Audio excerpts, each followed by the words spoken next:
हाय नमस्कार. झटपट मराठी टिप्समध्ये आज आपण बघणार आहोत का आपल्या घरामध्ये किचनमध्ये अशा काही गोष्टी असतात का जे आपलं शारीरिक मानसिक स्वास्थ्य अगदी उत्तम राखतात व आपण आनंदी जीवन जगू शकतो. पहिल्या स्टेपमध्ये आपण काय बघत आहोत तर हा पानांचा डब्बा. अगदी आपल्या पूर्वजांपासूनचं हे चालत आलेलं आहे का पानं खायचे ते लोक आपले पणजोबा पणजी आजी आजोबा. तर आमच्या घरी सुद्धा असा होता पानांचा डब्बा आजी आजोबांचा. तर पहा हा मी ना बाहेरून विकत आणलेला एक असंच अँटिक पीस म्हणून. तर इथे पानं ही खाण्याची पानं आहेत. तर याचे ना भरपूर फायदे असतात आपल्या शरीरासाठी. आता ज्यांना डायबेटीस आहे ना त्यांची ना शुगर अगदी कंट्रोलमध्ये राहते या पानामुळे. तुम्ही रोज पान खात जा ज्यांना डायबेटीस आहे त्यांनी. व शिवाय उत्तम ना पचनसुद्धा या पानामुळे होतं. चुना असतो तर चुन्यामुळे आपल्याला कॅल्शियम मिळतं. वृद्ध व्यक्तींमध्ये हाडं ठिसूळ झालेली असतात मग नेहमी तुम्ही असं चुना लावून पान खा. एकतर तुमची शुगर लेवल चांगली राहणार आहे, हार्टचा प्रॉब्लेम होणार नाही, शिवाय तुमची हाडं मजबूत होणार आहेत. त्याशिवाय कात खायचा. तर काताचं काम काय आहे तर अँटीबॅक्टेरियल असं काम आहे त्याचं. तर दातांचे हिरड्यांचे आजार दूर होतात. तोंडात छाले पडले असतील तर ते दूर होतात. करपट ढेकर जातात. घशातील खवखव जाते. त्याशिवाय हे पहा गुलकंद पण मी टाकलेला आहे. तर गुलकंदामुळे पण शरीराला थंडावा मिळतो आणि हे पान जर उष्ण असेल तर ते बॅलन्स करतं गुलकंद. तर आपल्या आवडीप्रमाणे आपण हे इन्ग्रेडियंट्स टाकू शकतो. तुम्ही तंबाखू वगैरे याच्यात टाकू नका, पण एवढे इन्ग्रेडियंट टाकले तरी आपल्या शरीराला खूपच पोषक ठरतं हे पान. सुपारी घाला. सुपारी एनर्जी बूस्टर आहे, पाचक आहे, गॅस दूर होतो, तणाव दूर करते कारण अँटीऑक्सिडंट त्याच्यामध्ये गुण असल्यामुळे फ्री रॅडिकल्सचं ते नाश करतं आणि तणाव दूर होतो. तर असं हे बहुगुणी आपलं विड्याचं पान आहे. अगदी अशा प्रकारे खाल्लं तर लहानांपासून मोठ्यांपर्यंत सर्वांना बहुउपयोगी आहे. लहानपणी आम्ही सगळी भावंड म्हणजे जी मावस मामे चुलत भावंड एकमेकांना अशी जीभ दाखवायचो पान खाल्ल्यावर. पण या पानाचे किती फायदे आहेत ते आता मोठेपणी समजत आहेत. तेव्हा काही कळून नाही यायचं का आपण निरोगी का आहोत किंवा आपल्या आजी आजोबा का निरोगी आहोत. तर आजपासून तुम्ही नक्की पान खाणं सुरू करा. ज्यांना शुगरचा त्रास असेल, ज्यांना कॅल्शियमचा त्रास असेल त्यांनी तर नक्की सुरू करा. कॅल्शियमच्या तुम्ही टॅबलेट खाता तेव्हा बऱ्याच जणांना कॉन्स्टिपेशनचा त्रास होतो, पोट साफ होत नाही. तर त्या गोळ्या खाण्यापेक्षा तुम्ही सरळ पान सुरू करा. म्हणजे पानातून चुना जाईल किंवा मग तुम्ही नुसता चुना पाण्यातून घेत जा, पण कॅल्शियमची मग कमतरता तुमची पूर्ण होणार आहे याच्यामुळे. मग खाणार ना आजपासून पान.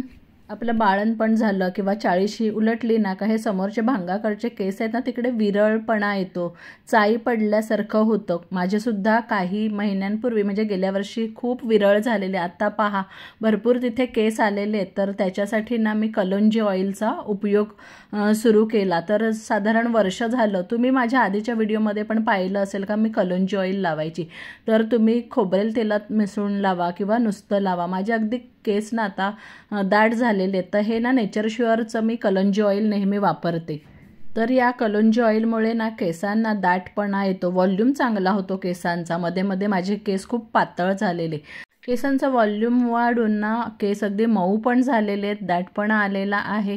शिवाय ना आता गळत नाहीत माझे केस. तर कलोंजी असं पण खूप फायद्याचंच आहे. सगळ्यांना माहिती आहे कलोंजीचे काही उपयोग, तरी पण मी इथे मेन्शन करते. तर मला आता माझेच केस आवडायला लागलेले आहेत, एवढे सुंदर झालेले. तर हे नेचर शुअरचं कलोंजी ऑइल मी कसं वापरते ते दाखवते.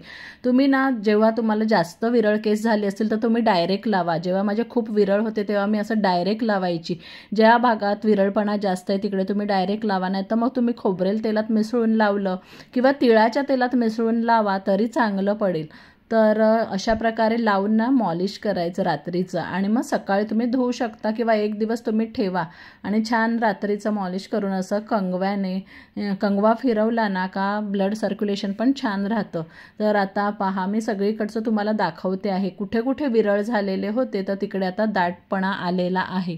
तर या कलोंजी ऑइलचे ना इतर पण उपयोग आहे. तर हे नेचर शुअरचं मी नेहमी घरात ठेवते. तर त्याचे इतर उपयोग म्हणजे अगदी 100पेक्षा जास्त उपयोग या कलोंजी ऑइलचे आहे. अगदी ते आयुर्वेदामध्ये सांगितलेले आहेत. सगळे हेल्थ बेनिफिट्स त्याचे आहेत. स्किनसाठी आहे, केसांसाठी आहे, वेट मॅनेजमेंटसाठी आहेत. कलोंजी ऑइलचे वर्णन मेलॅथियन बाय हिप्पोक्रेट्स असं करतात, म्हणजे सगळ्या औषधांचा बाप. फक्त केसांची आणि स्किनची काळजी वरूनच घेऊन नाही चालत, तर काही गोष्टी आपल्या पोटात गेल्या पाहिजेत. तर रोज सकाळी आपण गरम पाणी पितो ना, आपल्या ज्या आतड्या असतात त्यांच्या स्वच्छतेसाठी आपण कधी कधी गरम पाण्यातून तूप घेतो. पण आपण जर तुपाऐवजी रोज हे कलंजी ऑइल घेतलं ना तर आपल्याला इतर बेनिफिट्स पण मिळतील. तुम्ही तूप पण घेत जा अधूनमधून, पण एकच सवय सारखी ठेवायची नाही. दर 3 महिन्याने तुम्ही थोडं थोडं असे बदल केले ना तर पोटाचं स्वास्थ्य चांगलं राहतं आणि ओव्हरऑल आपलं आतून शरीर खूप फिट राहतं. तर मी कलंजी ऑइल आता या गरम पाण्यातून घेत आहे सकाळच्या वेळेस. म्हणजे वरून जर आपण लावतो तर त्याने फायदे होतात, पण पोटातून घेतल्यावर त्याच्यापेक्षा जास्त फायदे होतात. तुमची स्किन, केस चांगले राहणार आहे, शिवाय पोटाचं स्वास्थ्य चांगलं राहणार आहे. आपले डोळे, नख यांना ना चांगल्या प्रकारची चमक येते.